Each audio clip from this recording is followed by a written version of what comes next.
Good evening, everyone. We start with a host of basketball games on the schedule. We'll go with the girls, a Westpac matchup between the Houghton Gremlins and the West Iron County Wycons. And it didn't take long for the visitors to get going in this one. Off the opening tip, Alicia Jermu finds Kelsey Richards, and the Gremlins have a 2-0 lead. And the Gremlins will do a very nice job getting to the basket tonight. Natalie Dotto finds Jermu. That one's up and in. 6-3, orange and black. Still in the first, Jermu will drive baseline, kicks it out to Dotto. You can imagine that one is going in for three. 16-8 Gremlins after one. Second quarter now, Kylie Erickson just a bit short. Megan Mayatek with the offensive rebound. Wycons cut the deficit to 12. But the Gremlins would just keep right on going and pick up the victory by the count of 57-25. Let's go to the Mid-Peninsula Conference. The Norway Knights and Negaunee Miners, and for Negaunee, Kayla Hackala back to Taylor Wilbur, and that one's good for 2 of her 10 in the first quarter. Next for the blue and white, Brenda Casanova, Leah Matson, Heather Avasovich with the putback, and that gets the Knights on the board, but they're facing a deficit already. Ashley Veal drives, scores, and Negaunee continues to be in good shape. Later in the first quarter, Veal to Hackala, Rosalie Anderson for the hoop and the foul. She also had another one of those at the buzzer of the first quarter. She had 14 points. Ivasovich will make a nice move with the left hand on the baseline in the second quarter, but Negaunee would keep right on going. Kayla Hackala with a basket here. She ended up with 15. Negaunee, your winner here, 62-41. To the scoreboard, where Manistee picks up a home victory over Iron Mountain 38-35. Hunter Vidala helps Marquette get past Kingsford 48-41. Carly Farley had 20, Menominee 66, Stevenson 45. Tiffany Wangred had 21 for the Eagles. Lance over Baraga 66-49, winning the Battle of Baraga County. Maddie Swanson 32 for the Purple Hornets. Calumet 62, Jeffers 31, Christy Lawson 22 points, 4 3-pointers for the Copper Kings. Lakeland and Hubble 2 points short. Chassell the winner 40-38, but Brittany Kissel had 20 for the Lakes. Ontonagon 4 cents better than Dollar Bay, 35-31. Hurley cruises past Wakefield Marinisco. Ironwood a touchdown better than Bessemer, and Mackinac Island over Grand Moraine 55-41. Back to the video. Let's go to Eben, where Ryan Lyle's Mid-Peninsula Wolverines in trouble tonight against Superior Central. Steal here by Vanessa Freeberg. She gets ahead to Brooke Passon in for the hoop. 15-2 Cougars. Passon led the way with 17. Next, a steal by Maui Swajinen, and she will lead a 2-on-1 break. Bounces it over to Michaela Barrows, flips it in, and the points just keep right on coming for Superior Central. Kelsey Shope finds Hunter Brandstrom. She hits the shot from the baseline, but the Cougars were not about to let this lead slip away, thanks to the fans of Superior Central. Some of my friends, by the way. That would be Kelsey Coleman with the hoop, and Superior Central cruise to the win, 75-25. Let's go back to Iron County. Forest Park hosting Waters Meet. Let's pick it up in quarter number 2. Maria Stankiewicz finds Caitlin Bradley for 3. And the Trojans are already off to a double-digit lead. Next possession for the Nimrods. Lauren Reisky will pull up behind the three-point line. She lets it fly, and that one's nothing but net. The Forest Park had a big lead at the intermission, 33-9. To the third quarter, Michaela Burke flips one in, just like her older sisters do. She had 21 on the night, but Lexi Gussert would take over, hitting shots from most anywhere she wanted to. Another double-double, 29 points and 10 rebounds. Trojans win 59-34. Back to the board. Kearney Nato scored 68% of the points against North Dickinson. There was a total of 100. You figure out the rest. North Central over Munising, 50-22. Dark River Harris easily over Rapid River. We did not hear from Engadine. Newberry, nice win at home over Rudyard, 57-53. Sault Ste. Marie, 53. Sheboygan, 33. Detour, an 8-point winner over Cedarville, 37-29. And St. Ignace, no trouble with Rogers City.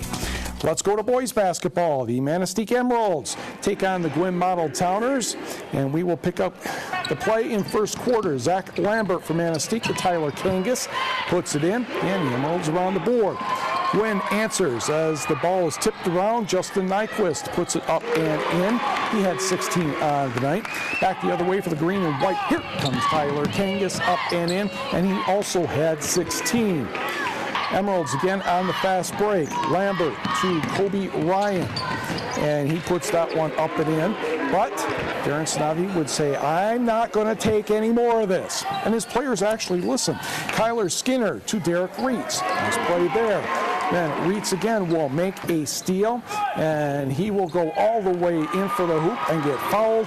And the Model Towners can go home happy. They won 65-48. Back to the numbers. Michael Cretons and Jared Buxton each had 21 points, 15 rebounds for Buxton. Gladstone over Escanaba, 78-66. Brandon Robinette, a career-high 26 points and 12 rebounds for the Eskimos. Jared Revard had 23. Menominee defeats O'Connell Falls 75-47. It was Dylan Gordon pouring in 35, ETC 72, Hurley 63. Grand Moraine 10 better than Mackinac Island, 49-39. Rivoli easily over Harbor Light Christian. And Sheboygan down Sault Ste. Marie 72-43. Rudyard gets past Newberry 87-62. College basketball, pair of wins for Gogebic Community College in a tournament in Minnesota. The women 75-54 over Itasca, 4 players in double figures. Ironwood's Jesse Mackey had 16, Watersmeet's Gertie McGeeshik had 12. The men win 87-60 over St. Scholastica. Uintah Creek's Jordan LaPlante had 14 points, so did Jonathan Billingsley, and 14 players total scored in the contest. When we come back, some disappointing highlights from Michigan Tech hockey. Not much drama in the Michigan Tech hockey game tonight against North Dakota. Let's go to the McGinnis Student Ice Arena. Pick up the action in period number 1. Kevin Janot in net for the Huskies, and Rocco Grimaldi's going to bat one out of the air and put it home to give North Dakota a 1-0 lead. Down 2-0, Michigan Tech at even strength. David Johnstone the steal over the Blake Pietola. He puts it home. That ties the game at 1. That's as close as Tech would get. North Dakota scores 4 more goals. Joe Gleason on the power play, and it's a 6-1 victory for UND. On the board, Wisconsin over Alabama Huntsville 4-1, St. Cloud State 5, Colorado College 3, CCHA, NMU can't find the back of the net. Lake Superior State wins 3-0, Western Michigan 4, Michigan 1, and Miami and Ohio State play to a tie with Miami getting the shootout win. Opening game of the 13th annual Gil Versailles Memorial Tournament in Escanaba. Negaunee taking on Lance, second period. Zach Jager gets the goal here on the rebound. He had 2 on the night. Purple Hornets lead 2-1. Miners would come back as Chad Larson and Mike Farley are on the 2-on-1 break. Farley gets the goal to knock the game at 2 after 2, but Lance would take care of business from there, and they went on to win by the count of 5-2. The second game has the host Eskimos against the Hatchets of Tomahawk. And it was Escanaba to work early and often. Nick Vandermissen will get the shorthanded goal after Levi Wonder forced the turnover. That made it 2-0 Eskimos. Second period, Steve Wood knocks home the rebound. And Escanaba cruised to this victory 9-1. Vandermissen with a hat trick. The losers play earlier tomorrow and the winners play in the early afternoon. Also in high school hockey, Raymond Bryce, a hat trick for Houghton, 5-3 Gremlins over Farmington United. Brother Rice defeats Sault Ste. Marie 5-4 in overtime, and it was Flint Power 6 and Jeffers nothing. The 40th annual Marquette Challenge Wrestling Tournament hits the mat running tomorrow at the senior high school.